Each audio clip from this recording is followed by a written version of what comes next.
Thank you everyone for being so prompt and coming back from lunch. Hopefully you guys had a good lunch because we have a full agenda ahead. The next topic on our agenda is to talk about sustainable freight funding opportunities. And we're very fortunate to have three guest presenters or speakers on this particular item. So we have Mark Perry to my left from the California Energy Commission. And we've got Nathan Deere from the California, it says California Energy Commission, but it's California Air Resources Board. And then we have Joseph Impoletti from the Air Quality Management District. And so we're going to kind of go in that order, and they have a couple of presentations that they're going to go forward on. So I'm going to turn it over to Mark. Good afternoon. Welcome back from lunch. Hope everybody's well fed and doesn't have too much of a food coma going on. I'm Mark Perry. I'm an Energy Commission specialist with Fuels and Transportation Division at the California Energy Commission. My primary focus is on seaports, advanced freight technologies, and the future of funding for zero-emission medium and heavy-duty freight vehicles. Slide, please. Thank you. Today I'm going to cover the Clean Transportation Program. Also going to cover the recent funding of freight technologies and future funding opportunities in freight technologies. Slide, please. The Clean Transportation Program is the new program that also was formerly known as the Unwieldy Alternative and Renewable Fuels and Vehicle Technology Program.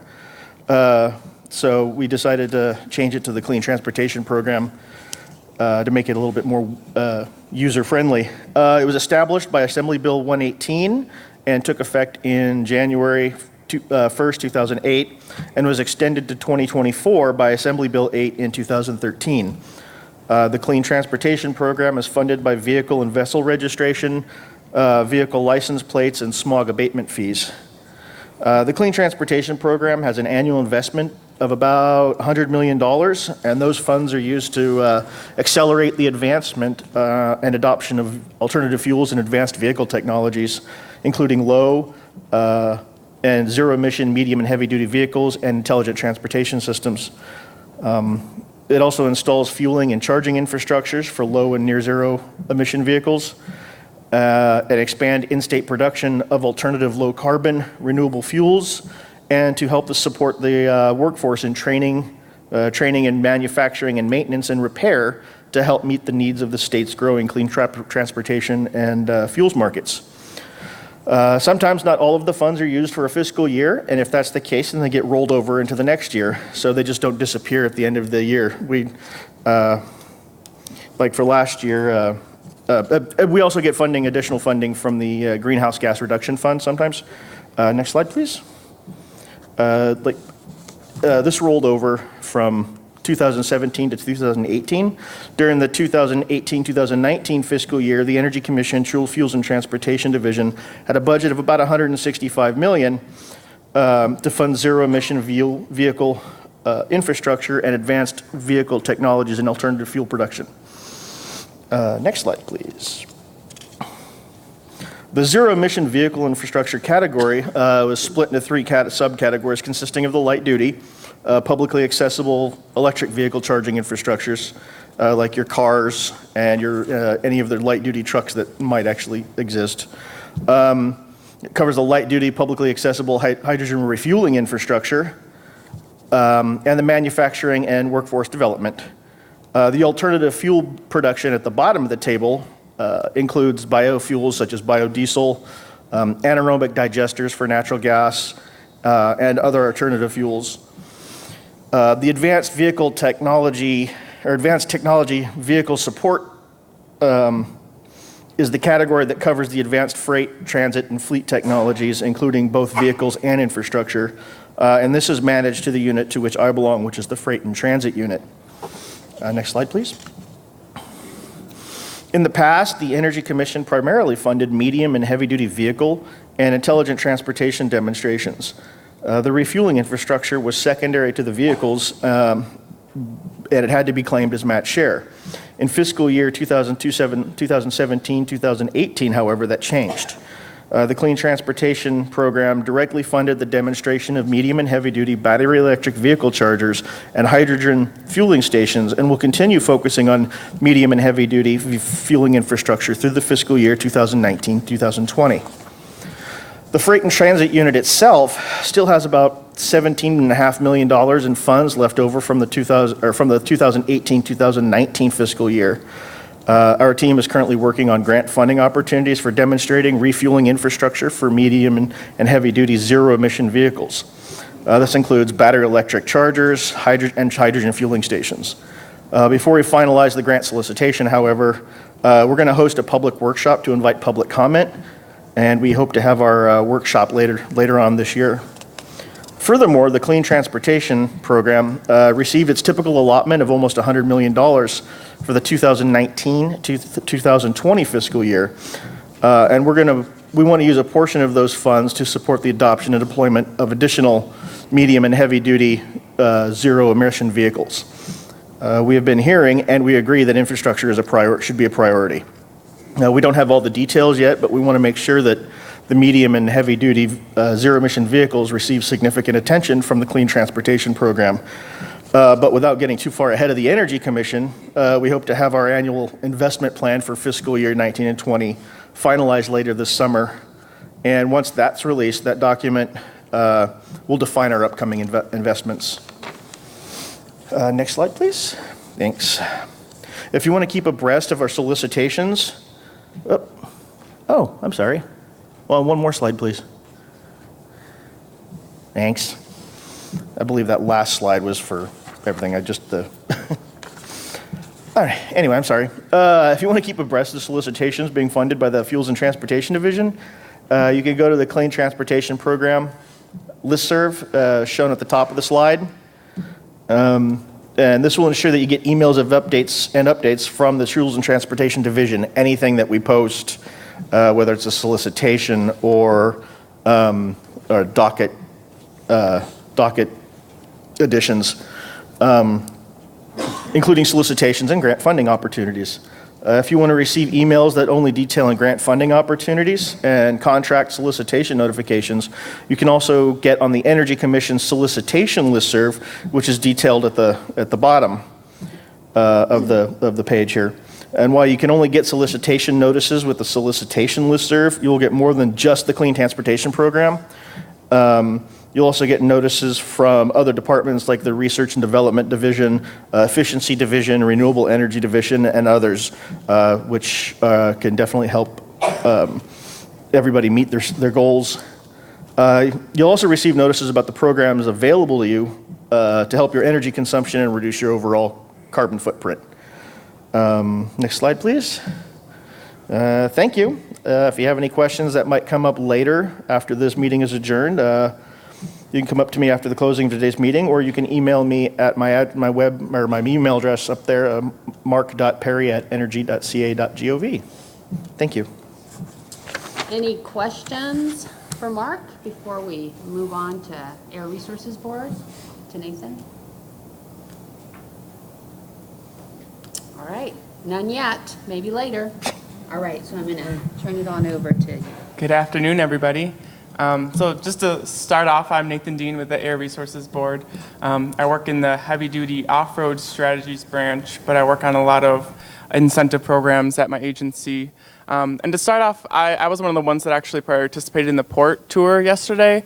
And I just want to how impressive the scale and the amount of activity that's happening at the ports and freight. And I know earlier this morning it was mentioned that I think a third of our GDP is through freight. And it just impressed upon me how much effort and how much money it's going to take to reduce the emissions in this sector. And that's really what the Air Resources Board is focused on, is emission reductions and improving air quality. And we have a lot of different mechanisms to achieve those emission reductions, and one of those is incentives, which is why I'm here to talk. Next slide.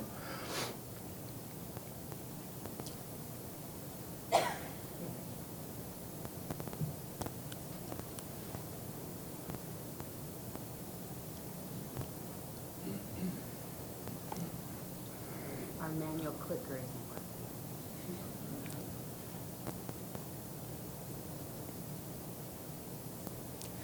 Well, I can talk about what the slide looks like. It's pretty much just like a table of contents for my presentation. It kind of covers the portfolio of incentive programs at my agency, and there's quite a lot of them.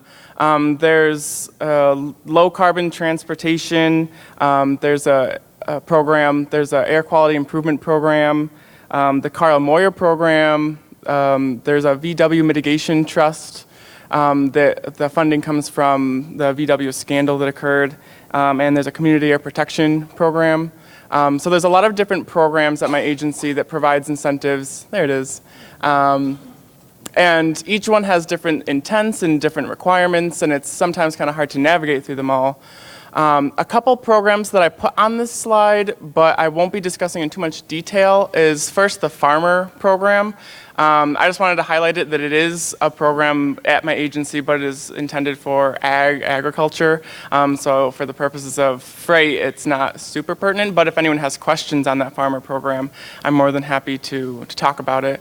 And then the Prop 1B goods movement obviously is very pertinent to the audience, but the reason I'm not going to be talking about it in too much detail is because from CARB's perspective, that program is kind of winding down. The air districts are wrapping up some of the final grants through that program, but there isn't more funding allocated at this point in time from CARB. So I'm not going to be talking in too much detail about that program either. Can I get a transition? Yeah, so, but then these other 5 programs I will be talking about in my subsequent slides. Next. So the Air Resources Board really focuses on vehicle and mobile source technology, and we follow this commercialization pathway when we look at our funding. So it kind of starts with pre-commercial demonstrations and pilot programs to test out the technology and get some useful data on advanced technology in off-road and on-road heavy duty. And then it moves into more broad purchase incentives and fleet turnover, and then lastly, some assistance for challenged fleets. Slide transition.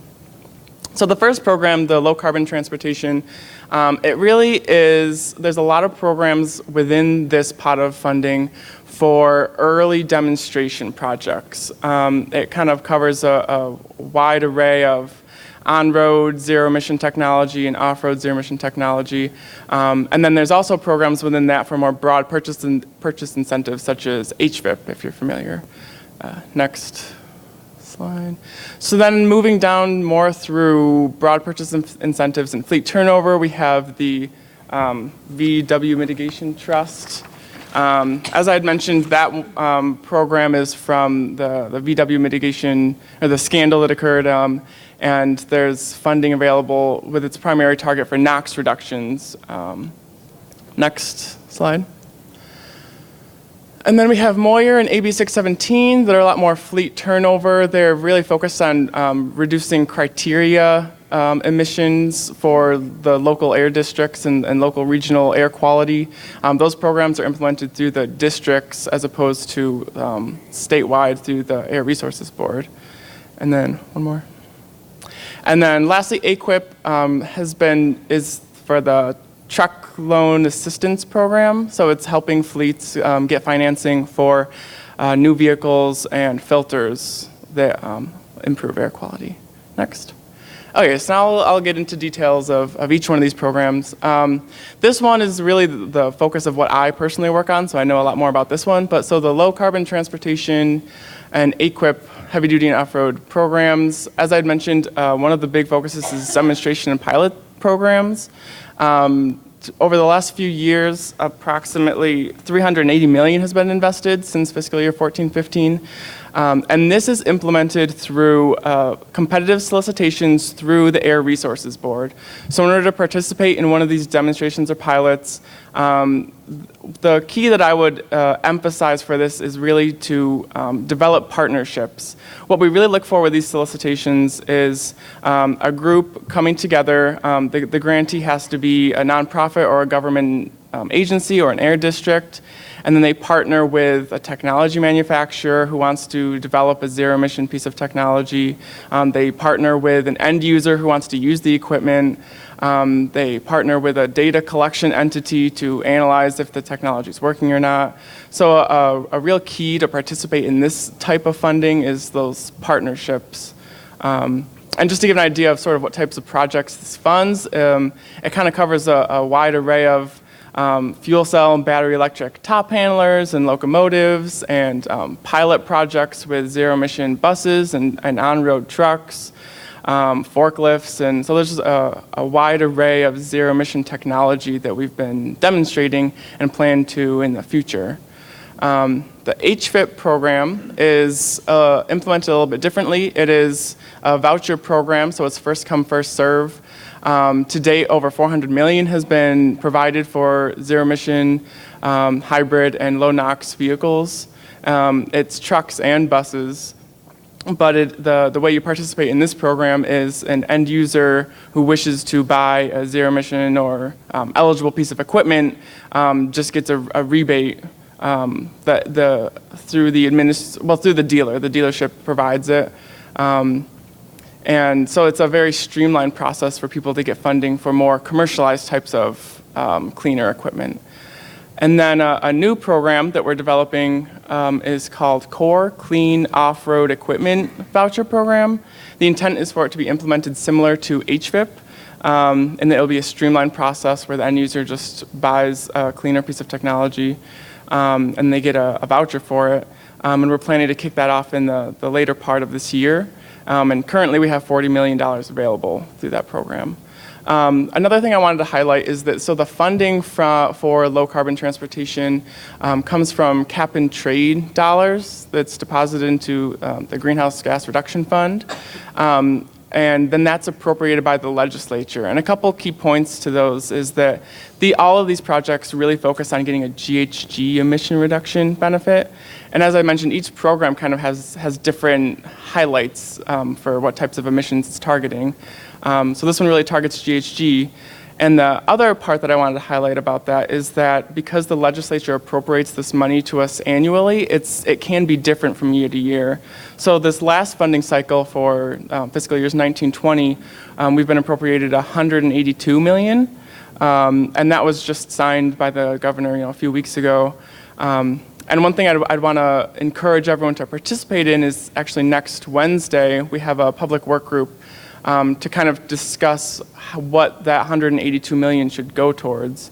A large portion of it will be going towards HVIP because there's known demand and projected demand in that program, but also discussing what sorts of demonstration and pilot projects we want to fund. So this program is developed with coordination with the public in terms of what types of projects we want to see. Next.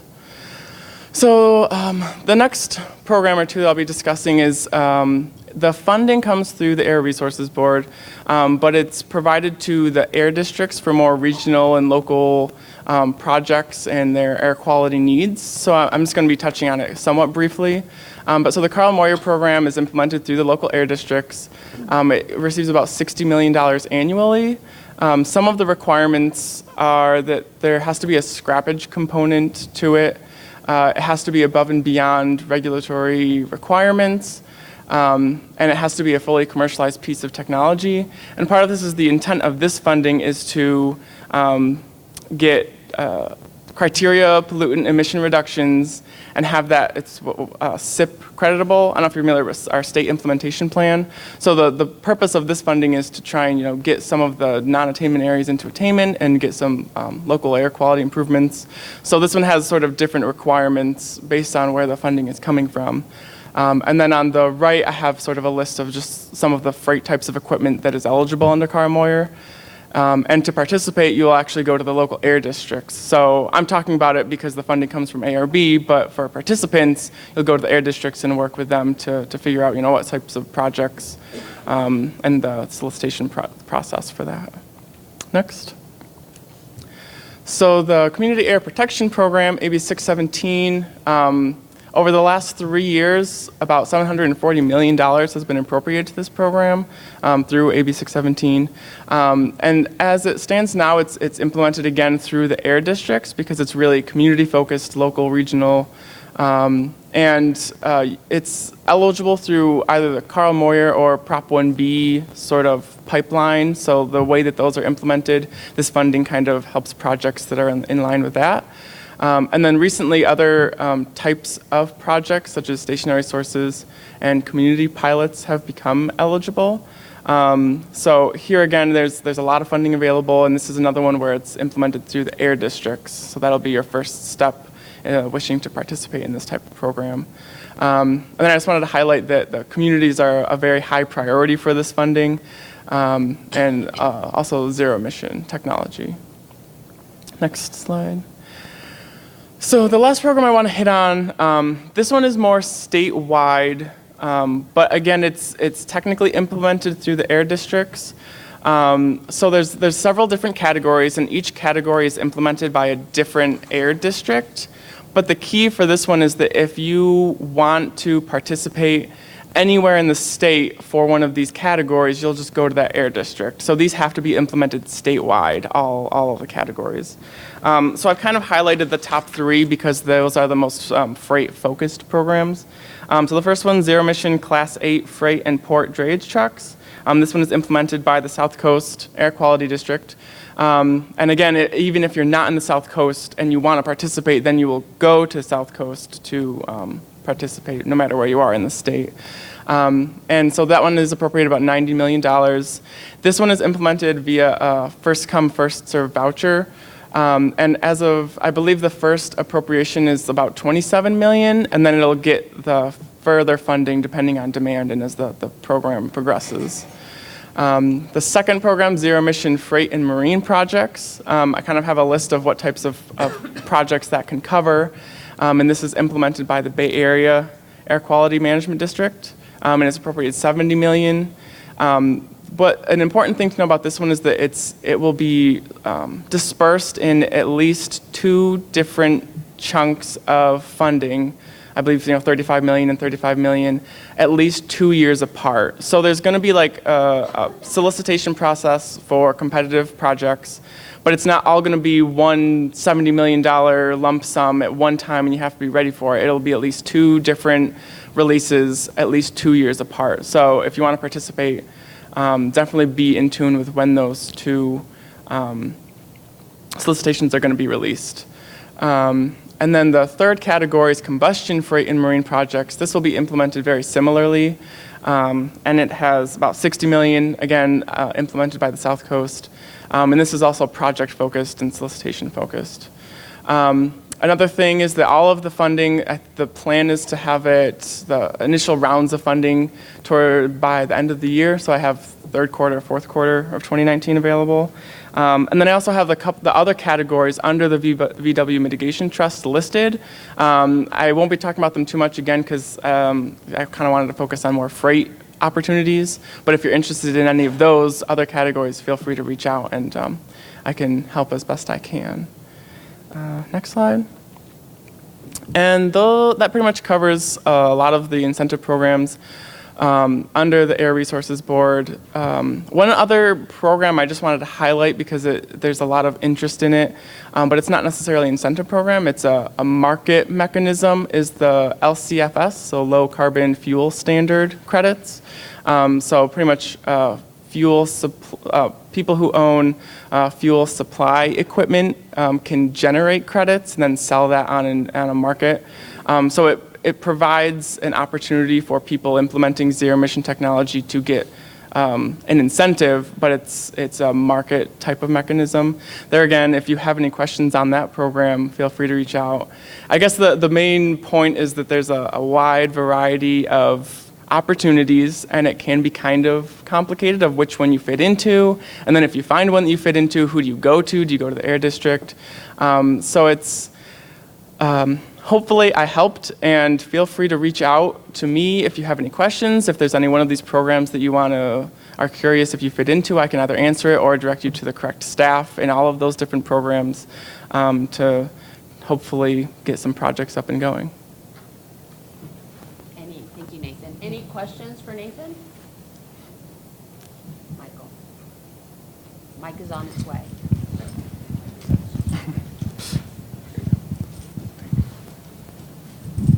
Thank you, Mike Cano, LA Metro. I mean, the number of programs available is well known, but we're getting to the point now where we're having issues in terms of trying to acquire enough targeted funding to do projects like, for example, with 710 South, we have a truck component of it that we're trying to move forward, and cobbling together enough funding across the various programs with all kinds of different applications and different processes and timelines is really not feasible. And especially if we're trying to partner perhaps with an application for trade corridor funding from SB1 in terms of having a project that has a clean technology component partnering with an infrastructure project. So at some point, is there any momentum within the agency, whether it's AQMD, CARB, or even any of the commissions, to find ways to consolidate funding to target specific programs or specific buys, as opposed to more incentive, people come to you, as opposed to there's a strategic plan to say, okay, we're going to fund this particular thing and we're going to have to figure out a way within our resources to do it, because right now it seems like you're too compartmentalized, where the different programs can't really work together and then work with CTC programs. I definitely think that's a very good point. I know internally that there has been a lot of coordination with other agencies, with other funding programs, and I think that's a really important thing going forward. Just an example, just a week or two ago, we met with CEC to try and coordinate some of our funding and sort of have our different programs dovetail and connect and support each other. So I think that our answer to that is we try to coordinate with all of the different agencies. It's obviously tough with all of these different opportunities within ARB and then all the opportunities outside of ARB with different intents, different goals, to have it all sort of connect. But we do have coordination efforts underway to try and make things work out. And the other point I was going to make is that we have, with these different programs, some of them might be a little more streamlined in terms of connecting, such as, the HVIP program, the voucher program, where it's a lot simpler to access that funding. So I think different programs might be easier to sort of coordinate on, but definitely within all of the agencies, from my experience at least, that we try to coordinate as best we can to get everything to connect and make it simpler to access the funding. I was just going to add, that's a really good comment, and I think when we were talking earlier about the freight mobility plan, the CFFMP, and being able to speak to some of the broader types of projects, and all of the different components that are part of that strategy that Chris was talking about, that many of the regions and others have in play. Being able to speak to the different funding sources that are available and maybe some of the challenges that are presented with some of the lack of that coordination or opportunities for better coordination might be something that we might be able to highlight in the freight mobility plan. So that's a good comment. Thank you.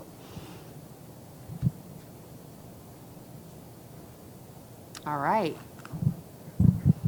So thank you, Nathan. We're going to move on over to Joseph, and Joseph is from South Coast Air Quality Management District.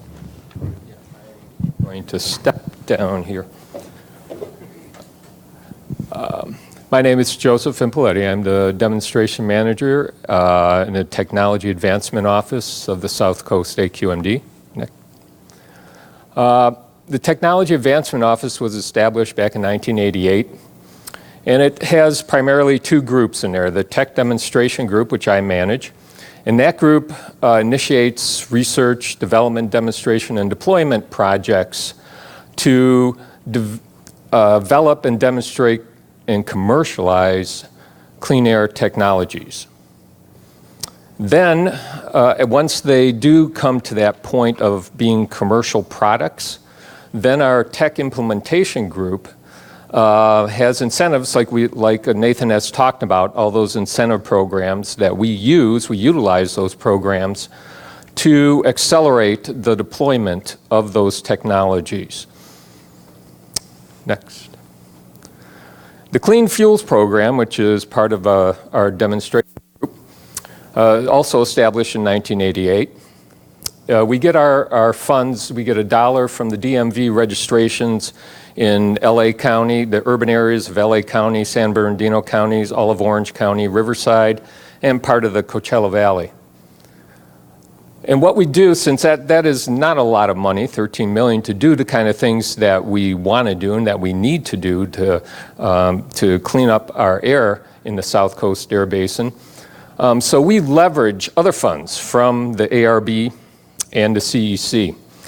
And I'm going to talk about some of the programs, some of the projects that we are engaged in right now in developing these clean technologies for as they apply to freight.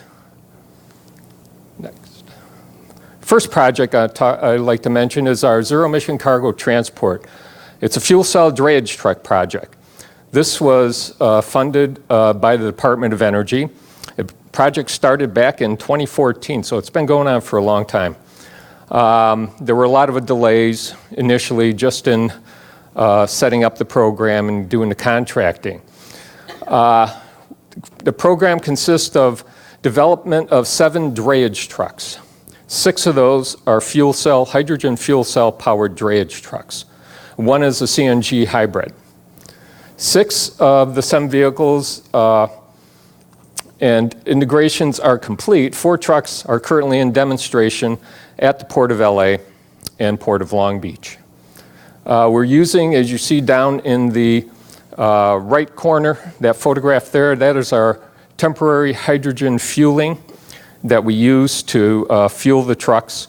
Each truck carries between 20 and 30 kilograms of hydrogen, and they can travel up to 150 miles on a tank full of hydrogen.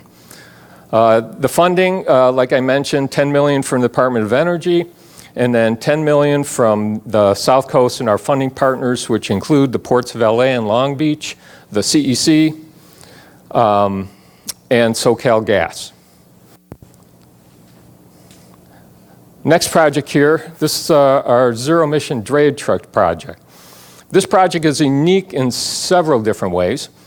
First of all, it's unique in that we teamed up with 4 other air districts in the state. The Bay Area AQMD, San Joaquin AQMD, Sacramento, ourselves, and San Diego APCD. And what we did is pool our funds to and our projects to propose to the ARB using their California climate investments to fund this project that was going to develop and is developing drayage trucks. Some of them, most of them, zero emission drayage trucks. You see a list of the trucks there. 37 of the 43 trucks are battery electric.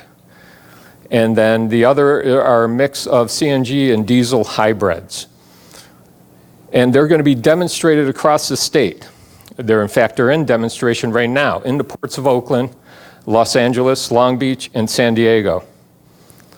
The funding initially from the award from the California Climate Investment Initiative of $23.6 million.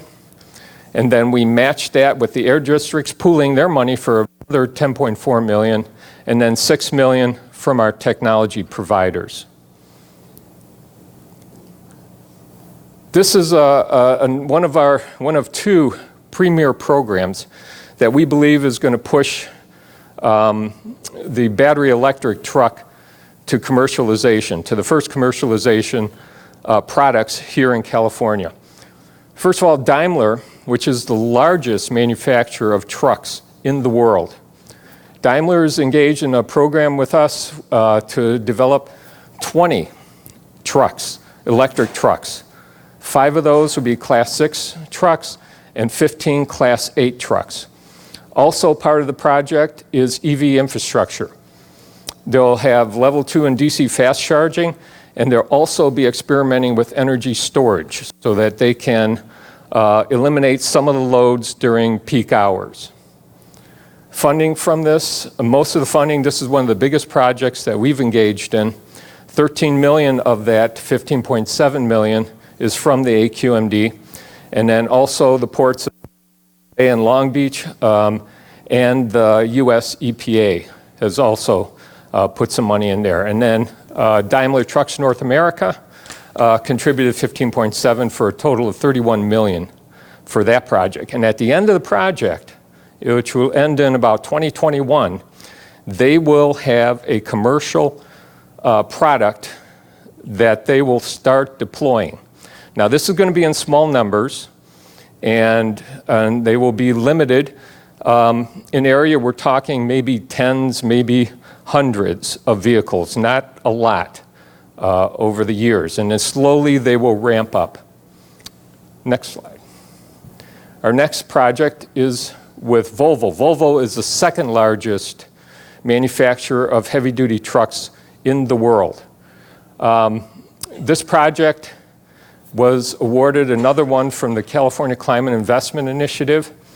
We were awarded $44.8 million, and we, along with some of our partners, put in an additional $4 million, and then Volvo put in $41.6 million into this project.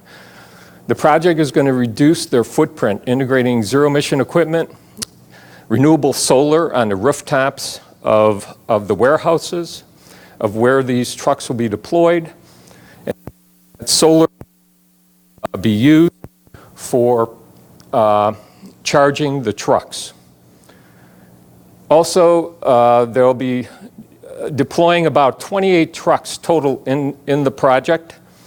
And in 2021, as well as Daimler, they will have a commercial product ready for deployment. Next. Now, we got a little bit of duplication here because what we do after we get to the commercial stage, these products, they're still very, very expensive. So we need some way to get the fleets to take these on. What we need to do is take that differential cost in a standard diesel truck and what the cost is of these advanced technology truck, that differential cost, and we need to incentivize it. And we do that through a lot of these programs, especially the VW mitigation program. The Prop 1B, it is winding down, but we still have funds left. And that's mostly because what we're seeing is that some of the projects that had reservations for some of that funding fell through. And so now we have 20 million and probably going to be even more than that. So we're in our fifth funding year for that project.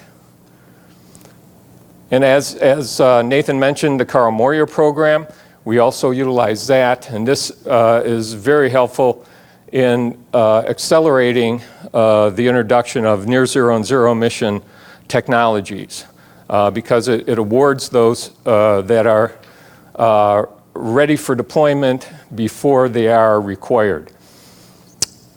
Next. These are some of the things that Nathan had talked about, the cargo handling equipment that's available for funding through Moyer. Next. And talk about repowers. We do a lot of repowers in the South Coast with the low NOx engines. Next. And then, of course, we almost the same slide, I think, here on the VW mitigation here. And the three center ones there that Michael Nathan had talked about, the zero emission Class 8, freight and marine projects. Those are the key projects, I think, that are important to this group here for sustainable freight. There's a zero emission Class 8 as we had talked about. And next. The marine projects that we're just starting to get engaged with ourselves. Next. And then some of the freight and marine projects. Airport ground equipment, heavy lift fork trucks, ferries, tugs, towboats. Just to summarize here, first of all, in development demonstration, both Volvo and Daimler, as I mentioned, are expected to have very limited number of battery electric trucks for commercial deployment in the 21-22 timeframe. Hydrogen fuel cell technologies, they're still in early development, and it's going to take quite a few years yet, we think, for those to be commercially available. As far as commercializing, near-zero emission technology is available now. 0.02 NOx engines are available, and we've been repowering those throughout the South Coast using programs like Moyer and Prop 1B. Both Volvo and Daimler will apply for CARB zero-emission certification 2021 timeframe, so they'll be eligible for those incentives as well. Now, just as a parting shot here, I'd like to just show a little video here that highlights the Volvo Lights project and gives a little bit more detail.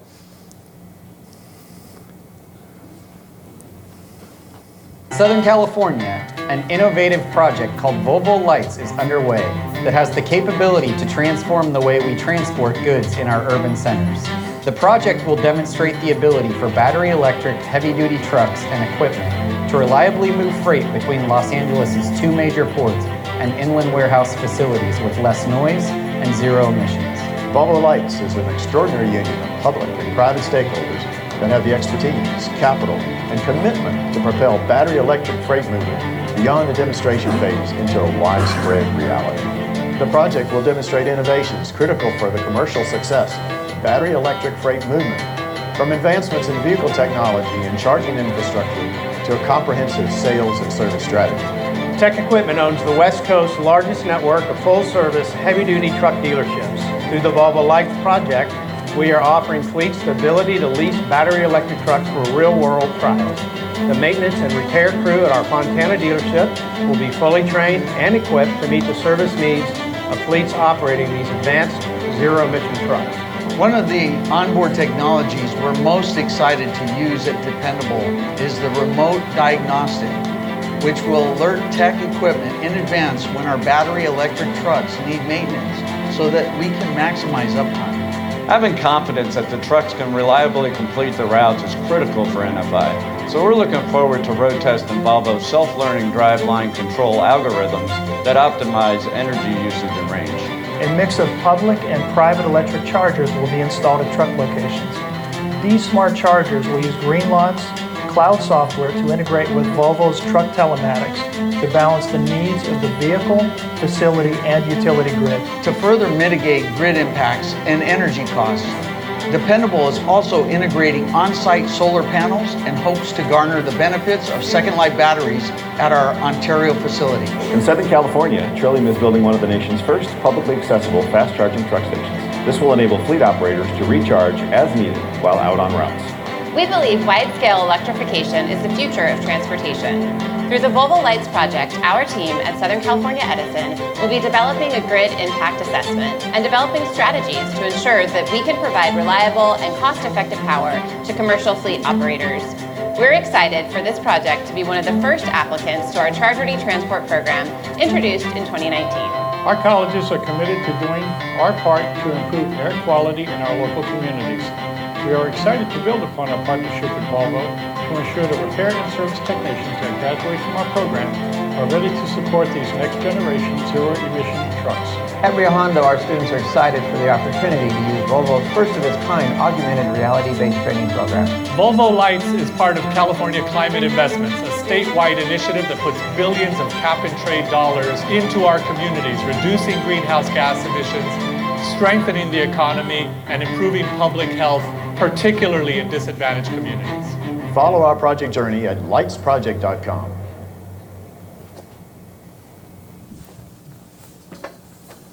All right. Thank you, Joe. Any questions for Joe?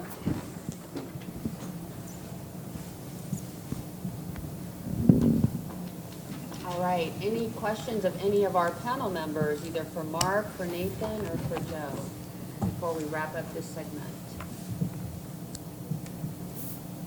All right, well, I just want to thank our panel members for bringing us some very interesting information, and then just sort of kind of doing it in a very nice, brief, but yet comprehensive approach. So thank you very much. I think it's some information that is definitely appropriate to this audience, and hopefully we can use it moving forward. So thank you again for preparing all the material. Thank you.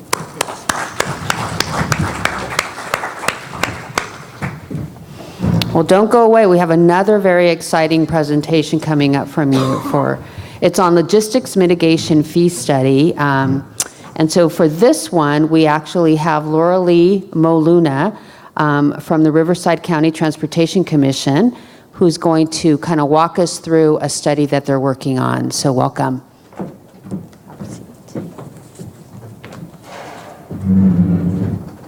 You brought a guest. Good. Yes. Thank you so much for having us today.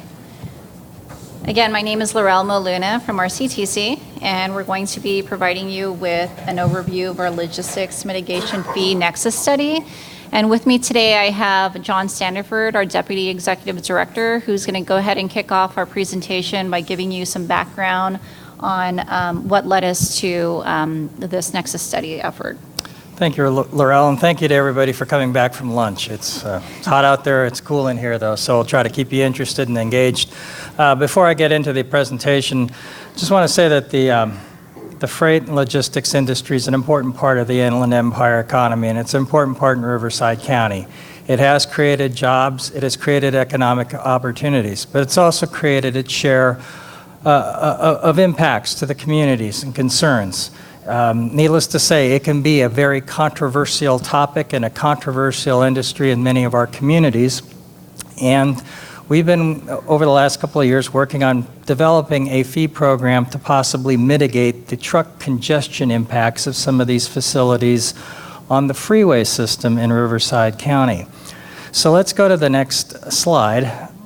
This all started due to a rather large and high-profile development known as the World Logistics Center in the city of Moreno Valley. If you currently have driven on the 60 out to Palm Springs, as you're leaving Moreno Valley or getting to near the end of it, there's a large warehouse, and there goes our presentation. But known as the Skechers warehouse, it's a distribution warehouse there. It's a 1.9 million square foot facility, and when that opened, a lot of people said, wow, that's a huge facility. Well, the World Logistics Center dwarfs that, and it's a series of buildings. It's not just one use, and build out will go over a number of years, but this slide kind of details what the overall impacts of this particular development would be, and it probably would take 10, 15 years to build the whole thing out, and currently hasn't even started yet. So let's go to the next slide. Unfortunately, in coming up with this proposal, our agency, along with a number of others, had some serious concerns about the adequacy of the environmental impact report that came with this particular project. We didn't feel as if it did address some of the truck impacts and congestion on the community. And as usually is the case when governments sue things, it's something of the last resort, because in this case, we end up suing a city that's a constituent agency of our commission. So it's not the most comfortable spot to be in, but our commissioners thought that the impact of this project was too great to ignore. And we joined other suits, including from the AQMD, the County of Riverside, and others. So we were not alone in this somewhat unusual effort for us to sue something like this, because we don't have land use authority either. So let's go to the next slide. The good news is usually when governments do sue, you eventually come to a settlement. And settlements, usually if it's a good settlement, no one's entirely happy. It's not perfect, but it gets you closer to a better solution and a better result, and we think we got there. HF is the name of the developer, Highland Fairview, the firm that was doing this development. And as you can see, they are making a number of specific contributions to various street projects, as well as research at UC Riverside, some of the other things regarding air quality. But we wanted to take it another step further, and the next slide gets us to that detail. We wanted to do a nexus study, a fee program to possibly not only cover this particular project, but other larger, not larger than this, but large-scale logistics projects that are on the books for much of our county. Is there a way to have a fee that you can justify that somehow addresses the impacts of the development to the freeway system that has to serve it? And we managed to get a settlement to do a $1 million nexus study, which is similar to the study we have to do for a development program that we have for development for commercial and residential that funds arterial improvements. In this case, we want to look at freeway improvements, and we were able to get a settlement where we contributed a quarter of it, the county contributed a quarter of it, the city of Moreno Valley chipped in, as well as the developer. So getting to the next particular slide. The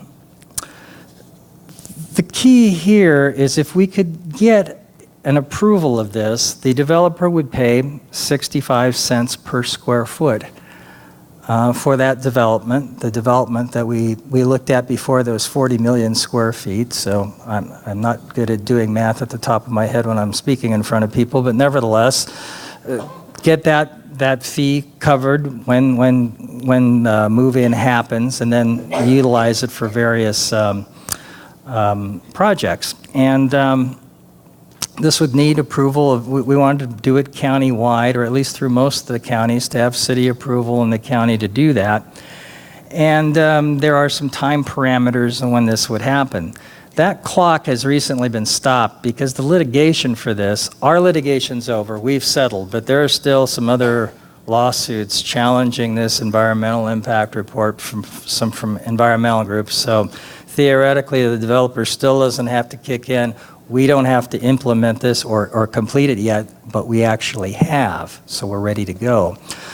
Let's go to the next study. Not next study, the next slide. Talking about a study. And what we did is, as we were developing this development program, we invited a number of stakeholders to help us develop this. And just because you see a logo on this doesn't imply support in any ways. These are people that worked on our technical advisory effort to give us input. And when you see some of these, like Caltrans, that doesn't imply Caltrans is supporting, or NIOP, for example. What it does mean is they did provide us with input, in some cases some very good input, in some cases some opposition, in order to develop the fee study that we have come up with. At this point, I'm going to turn this back over to the person who has done the lion's share of the work in making this happen, and that is Laurel. So I'll go ahead and let's go to the next slide, and Laurel will take over from here. Okay, thanks, John. So to date, we've completed the following: an existing and future conditions analysis, a funding and cost analysis, the Nexus study itself, and a locational impacts assessment. And I should mention as a disclaimer, I'm not an impact fee expert by any means. So this presentation will consist of mainly an overview of the process that we've completed thus far. Next slide. So many in this audience are probably familiar with impact fees in general. So I'll just quickly highlight the major fee program requirements.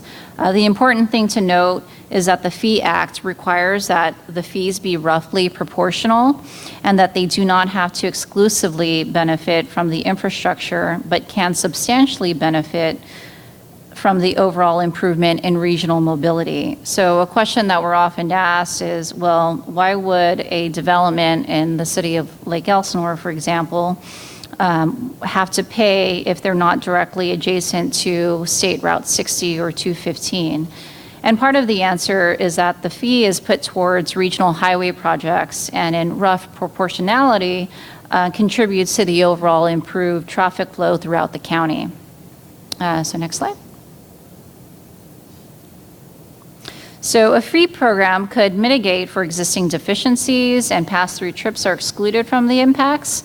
And another common question that we get is, well, how is this different from the existing TUMF programs? The existing TUMF programs in our county is the Transportation Uniform Mitigation Fee programs, which both of our COGs administer. And there is no overlap with the TUMF programs, as this particular fee program only looked at mainline freeway impacts and mitigation, whereas the existing TUMF programs look at regional arterials. Next slide. So this is just a quick list of the major tasks that have been completed. The methodology used in this Nexus study is the same as existing TUMF programs in place today, particularly in Riverside County. Next slide. So a basic step in calculating what a fee might be was to determine what the projected growth in square footage for warehousing would be in the future. This study found that it would be about 37.3 million square feet per SCAG's 2016 RTP.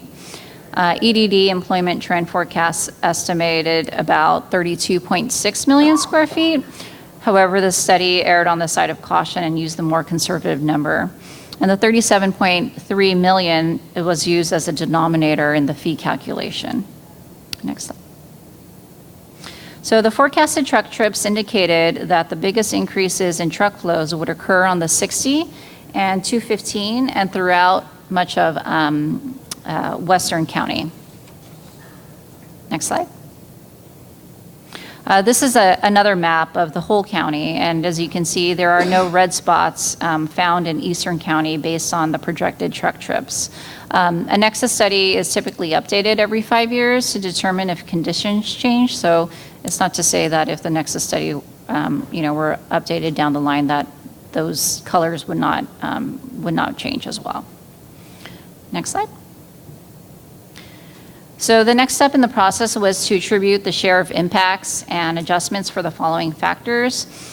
Were made existing capacity deficiency, share of future traffic growth that is attributable to development other than warehousing, and pass-through trips that have a trip end outside of Riverside County.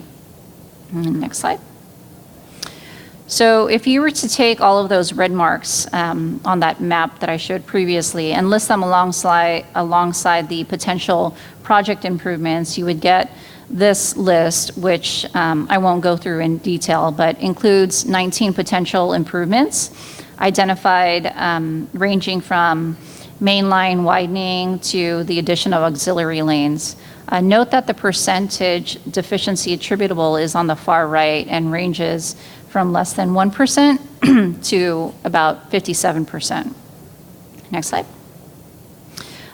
Those 19 projects total about $385 million, but once you strip out all of the projects that are already planned, the total logistics share comes out to about 48 million, or about 12%. Next slide. So the 48 million is then divided by the 37 million square feet that is projected in 2040, and that takes us to a potential fee of $1.28. Next slide. I think I'm a slide ahead of myself now. You can go ahead to the next slide. We also asked our consultants to look at the locational impacts a fee would have on economic development. In Southern California, LA County has the highest percentage share of total industrial warehouse building area with almost 50%, followed by San Bernardino at about 25%, and Orange and Riverside County just over 10%.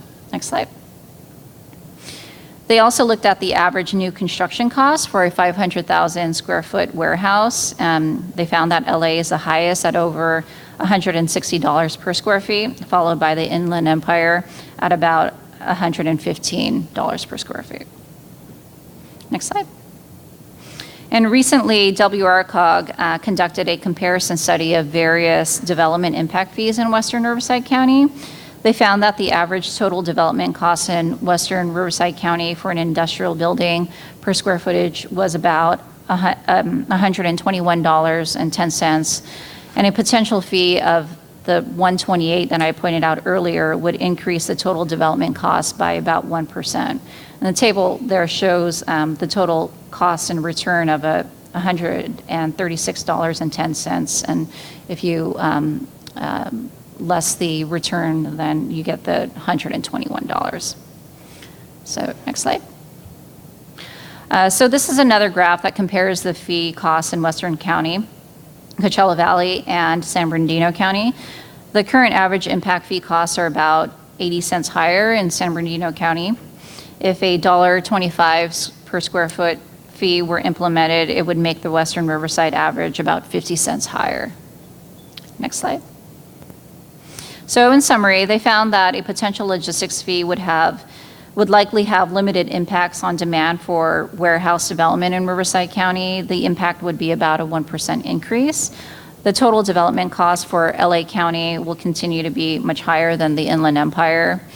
And as a caveat, I should say that the fees that were shown on the graphs were just averages, but in the sources that were utilized, it actually found that the fees varied significantly between cities. And next slide. And most recently, in terms of next steps, what we have done and what we're going to be doing, our commission approved the Nexus study in May. But again, keep in mind, as John mentioned earlier, that was just for the approval of the Nexus study and not for the adoption of a fee program. There was a lengthy discussion on this topic between our commissioners at that time. And although they approved the Nexus study, doesn't necessarily mean that we think that they will approve a fee program. But our completion of this Nexus study and the approval was our way of fulfilling our obligation for the settlement agreement. Now, one of the considerations that we will have to consider further is who the fee would be collected by. The commission and its current governing authority cannot collect fees, so it would have to be decided whether a separate JPA would be formed or another existing body such as the county or one of the COGs would take on that role. We are currently working on evaluating implementation and legal options and plan on returning to our commission later this year for future action. So, and that concludes our presentation. Thank you so much. Are there any questions? No? All right. Well, I would like to again thank you, Laurel, and for all bringing the information in. I think it's a very interesting approach, something that we should always keep monitoring and watching. So thank you so much. Thank you. All right. I will invite our last panel members to come on up. So the next agenda item is agenda item number 10. These are our updates from CalSTA, CTC, FHWA, and Caltrans. So as they make their way up, I will go ahead and introduce them.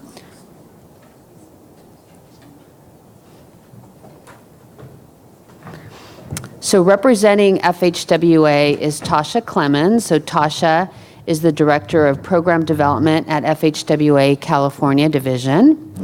Anya Allenbacher, I still can't get your last name correct, is from the California Transportation Commission. Darwin Musavi is Assistant Deputy Secretary for the California State Transportation Agency. And then Nieves Castro is Assistant Division Chief with Headquarters Division of Transportation Planning at Caltrans. So we're missing Darwin. He must have had to take a phone call real quick. So why don't we go ahead. I promised Darwin that he would be able to go first. So maybe I will I'll start with you, Nieves, and have you go first. And then Darwin can come in afterwards. Okay. All right. Boy, everybody wants to go first. So we're going to let Tasha go first. Only because I have nothing to report.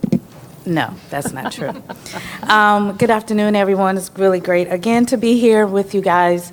I just want to say really, really quickly that I am going to miss Miss Coco. I knew Coco before I came to California almost 3 years ago. And she's really, really been a great partner to work with. And so congratulations on your next phase. You will be missed. But what I wanted to start off today is to make sure that everybody knows that FHWA, we do have a new administrator. We have a new administrator. Her name is Ms. Nicole Nason. Nicole was actually sworn in on May the 2nd of this year. She has a really, really interesting resume, and I just wanted to share just a couple of highlights on our new administrator. She, prior to coming to Federal Highway, she was actually the Assistant Secretary of the U.S. State Department's Bureau of Administration, and she served in this position from December 2017 to March of this year. She also served as the Acting Assistant Secretary for Overseas Building Operations and as Senior Advisor to the Secretary of State. While she was in D.C., she also had a number of additional roles. She was the administrator of the National Highway Traffic Safety Administration from 2016 to 2008, and she also served as the Assistant Secretary for Government Affairs from 2003 to 2006. If you get the opportunity to go on our website, there's a lot of more information about her. But I did notice one fun fact about our new administrator. She's a black belt in karate. I would not walk up behind her and surprise her, though. She founded Project COE while she was in Connecticut back in 2014, and this was to empower women and to improve health and fitness while using traditional Japanese martial arts techniques. So she sounds like she's a great person. If you get the opportunity to get through our security and you just happen to walk down the aisles in USDOT, take the opportunity to say hello to her if you ever see her, and congratulate her on her new appointment as administrator. Moving on, critical urban, critical rural corridor designations. I was so glad to hear the discussion today.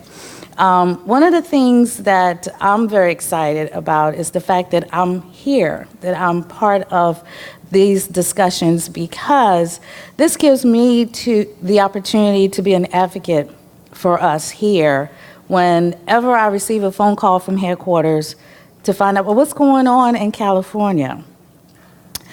We have talked a number of times about the designation of the corridors, and as you know, we are in the process of authorization.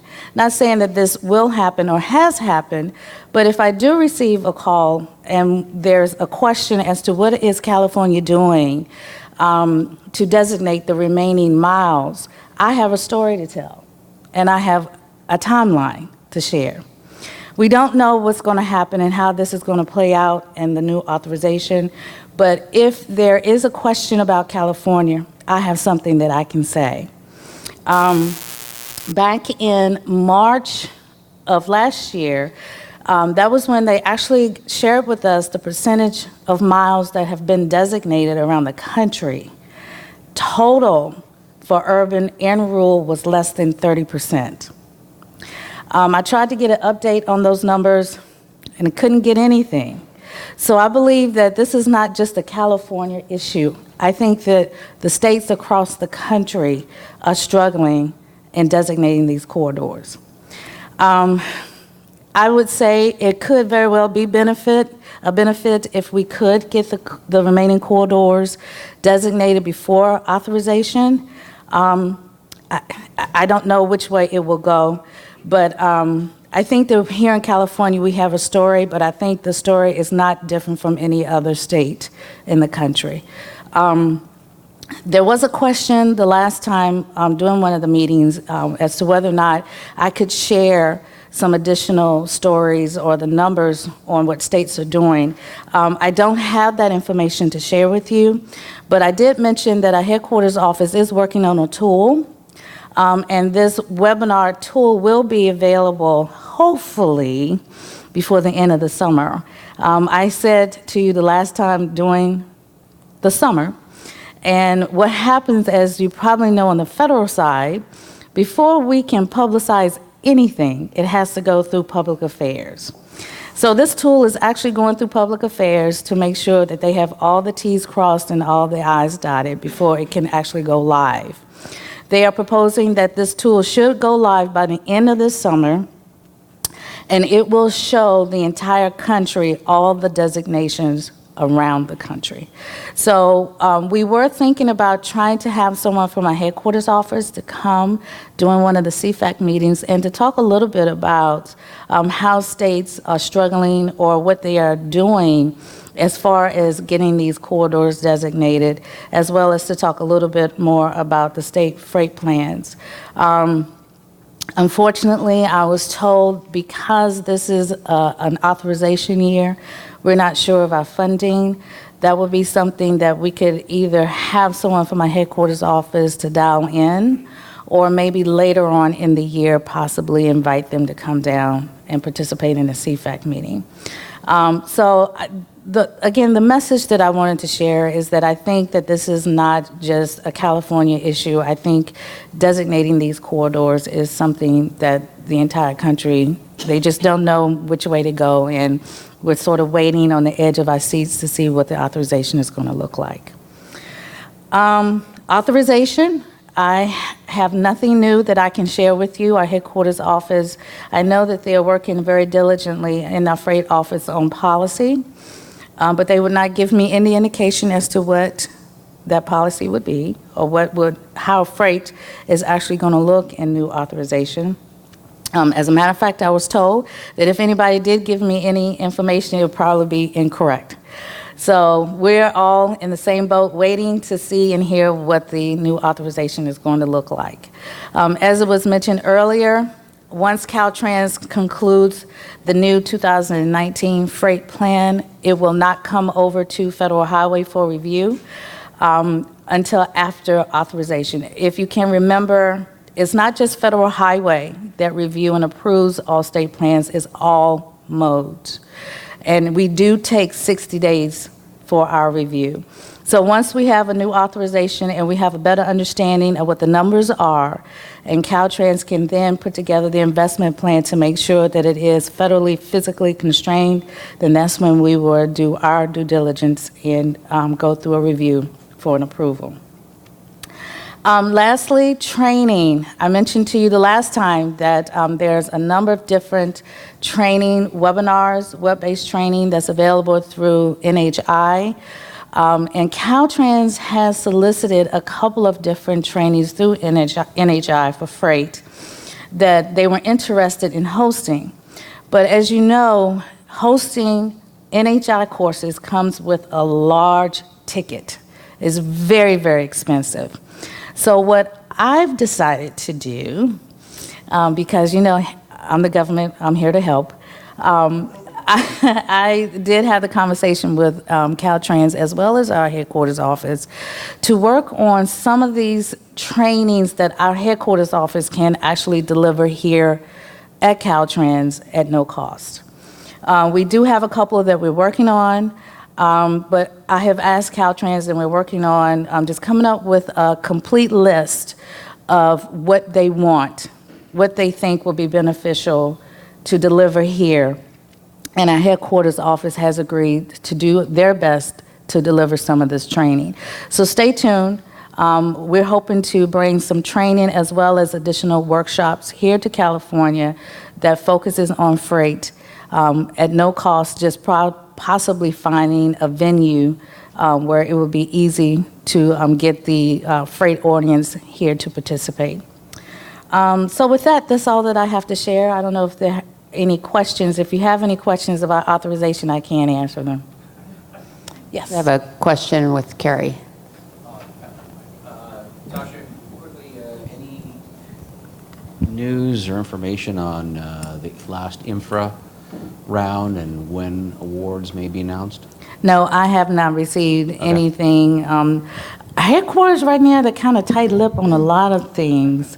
They're like in first gear on authorization, and when I know, you know, sometimes, you know, the actual recipient that will receive the nomination will know more than likely before I will. But no, I haven't heard anything. All right, I don't see any more questions for Tasha. Thank you, Tasha. So now I'm going to turn it over to Darwin for the CalSTA update.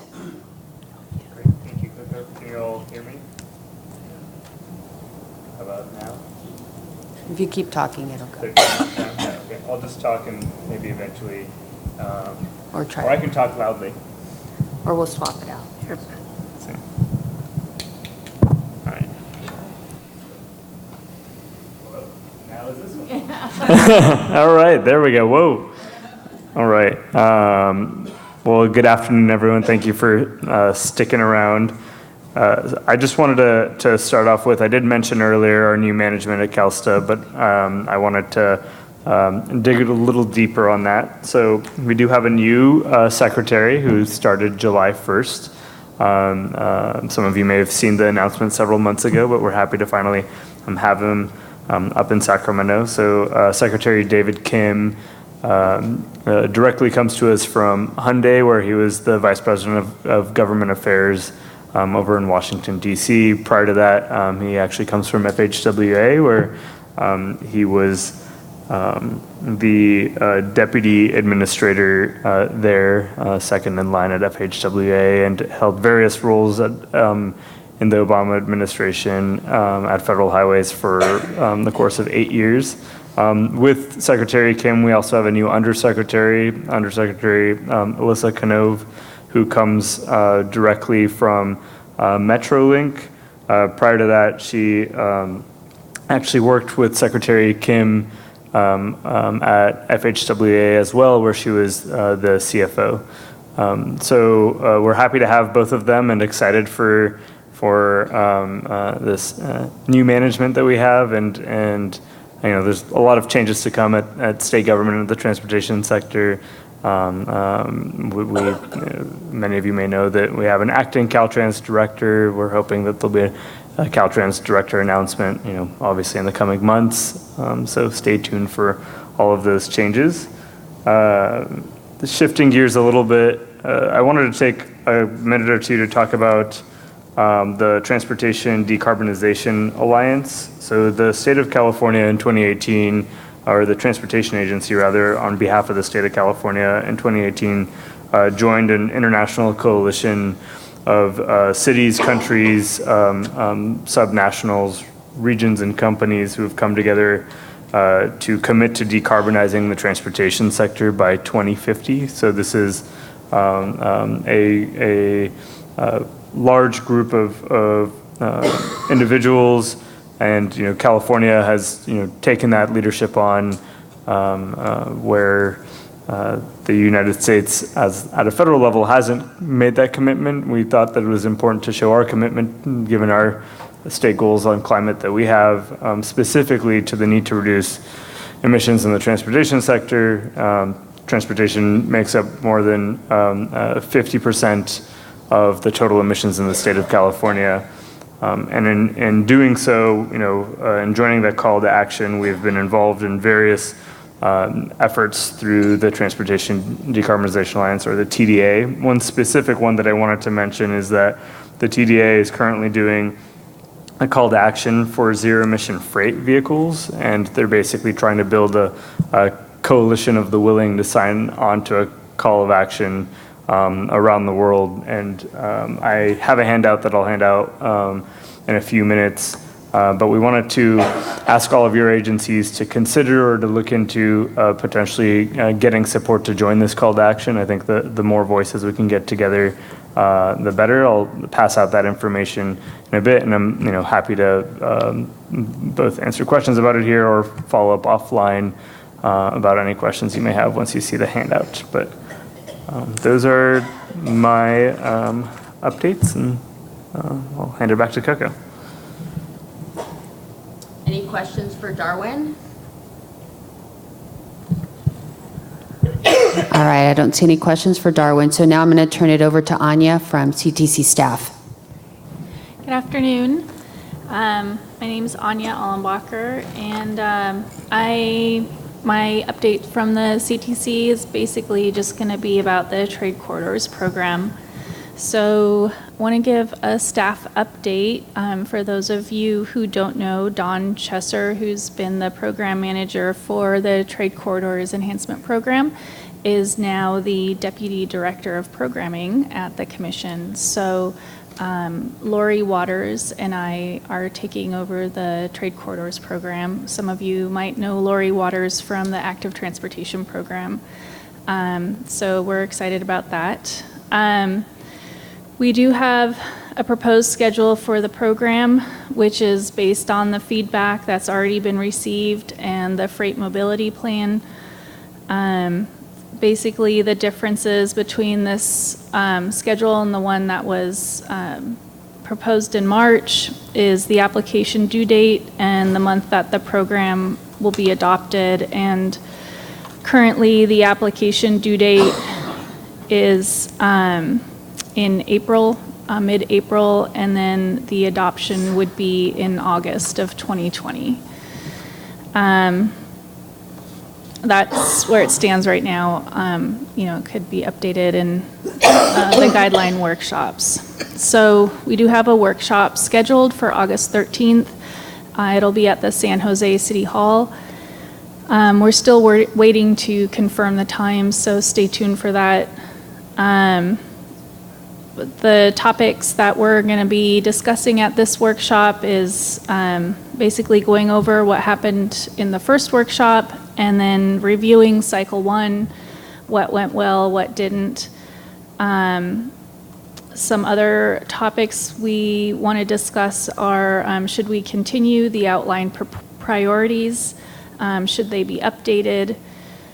We'll also talk about refining the evaluation criteria and looking at what is in statute versus what is in the currently adopted guidelines.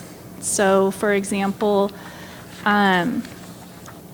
statute specifically says that the commission will consider velocity, and it goes on to define velocity as the speed by which large cargo would travel from the land port of entry or seaport through the distribution system. But those of you familiar with the guidelines know that they say that velocity is whether the project will increase the speed of freight traffic moving through the distribution system. So there's just some discrepancies and differences between what's in statute and what's in the guidelines. So we'll be talking about that, seeing if they should be more aligned.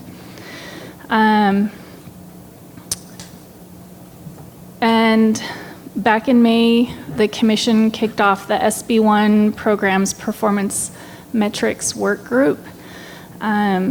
So the purpose of this effort was to identify consistent project level performance metrics that will be required in project applications for the local partnership program, solutions for congested corridors, and the trade corridors program.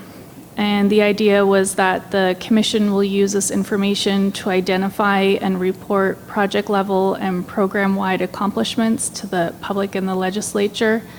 So the work group is going to be meeting and they'll define the performance metrics, and then that's another thing that we'll discuss at the trade corridor workshops is their findings and their recommendations. And then the end result would be that they would be incorporated into the guidelines. And that's my update. All right. Thank you, Anya. Any questions? Michael.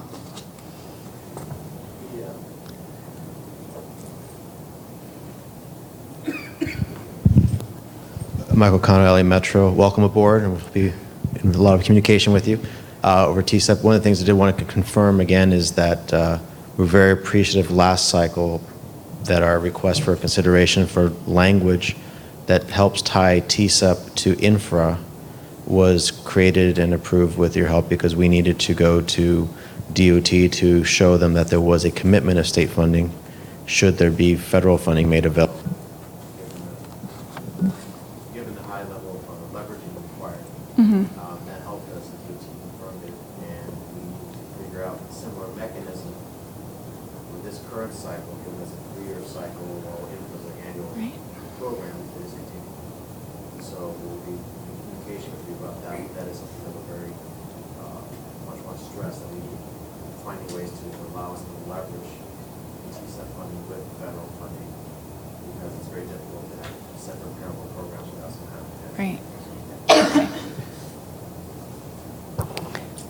So in case, I think we lost a little bit of the sound on that, so I'll try to repeat it. So Michael, if I got it wrong, let me know. But basically just reiterating, in the last round of TCEP, there was reference to sort of linking infra with TCEP and just sort of a request that something like that continue. All right, Carrie.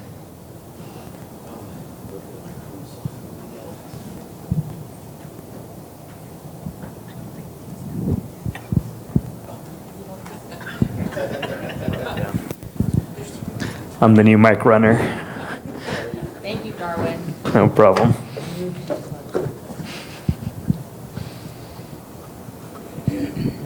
Thank you.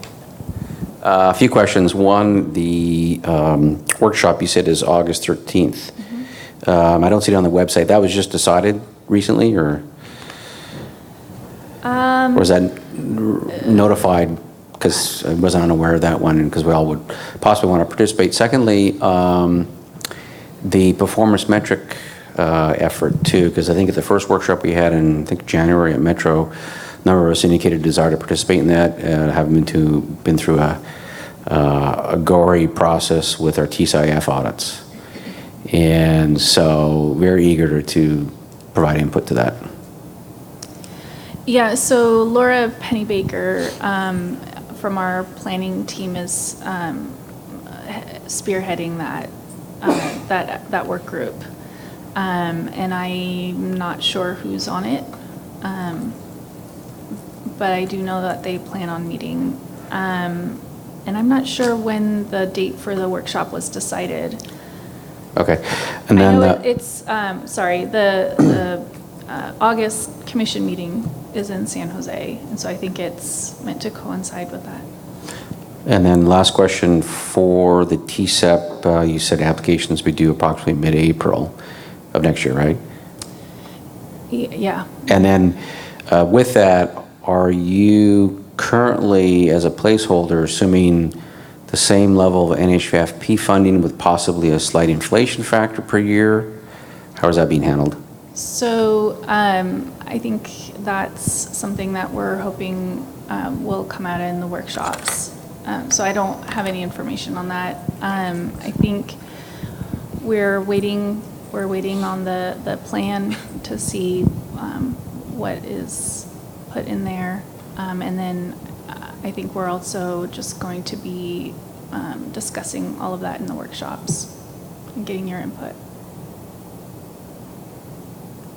So the notification of the details of the workshop was sent out to CFAC members, I hope?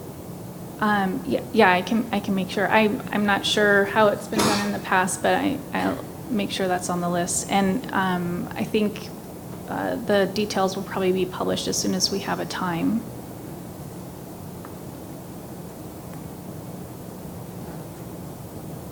I don't see any other questions, so I'm going to turn it over to Nieves.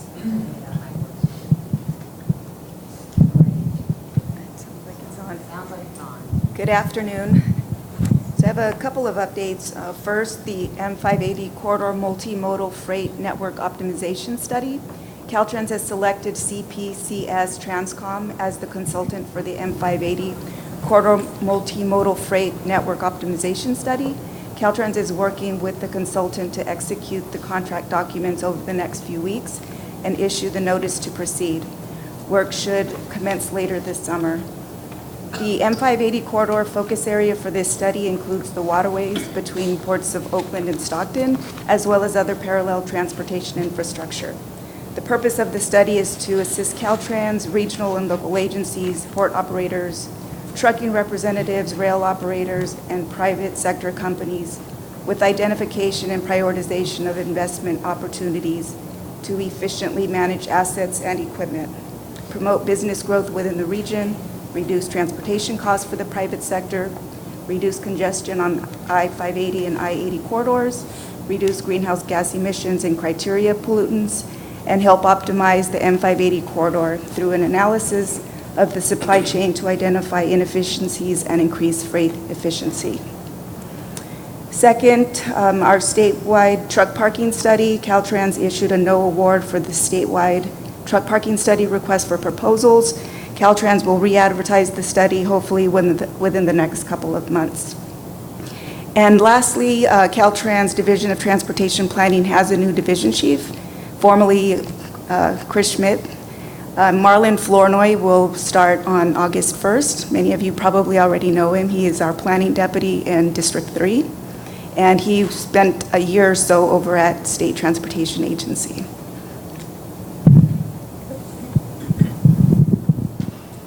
Thank you, Nieves. Any questions for Nieves? All right. It's that time. It's that lull in the afternoon. Okay, so that pretty much takes us to the final agenda item. So the next topic on the agenda item is public comment. So this is our opportunity. If any members of the public want to come forward, raise your hand or make yourself known so that we can make sure that we get you on public record. Any public comment?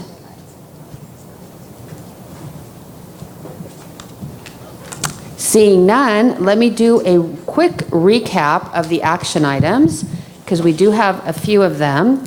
So let me just run through them real quick. Under agenda item number 8 for sustainable freight funding opportunities, we want to send out the information regarding the CARB Public Work Group that was mentioned by Nathan.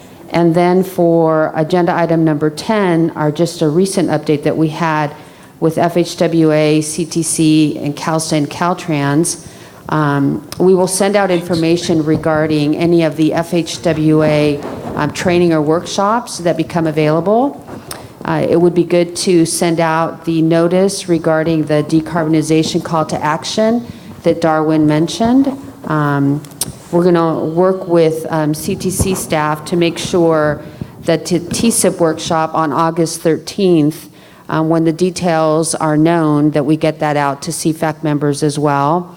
And then we'll work with Anya and others at CTC staff to get more information regarding the SB1 performance metrics work group and get that out to CFAC as well. In terms of the other action item, under agenda item number 6, critical urban and rural freight corridor strategy, the action is to make sure that an update goes to the RTPA group and then that it comes back to the CFAC group after the subgroup meets.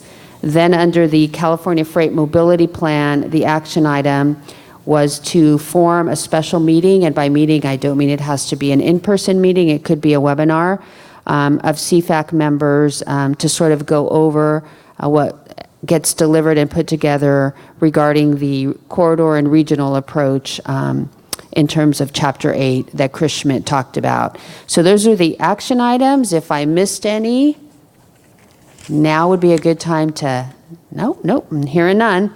Okay, so let me just sort of wrap up the meeting then. So the next meeting is being planned for in late September or in early October. Since we go back and forth between the state, the next meeting will likely be in the Sacramento region.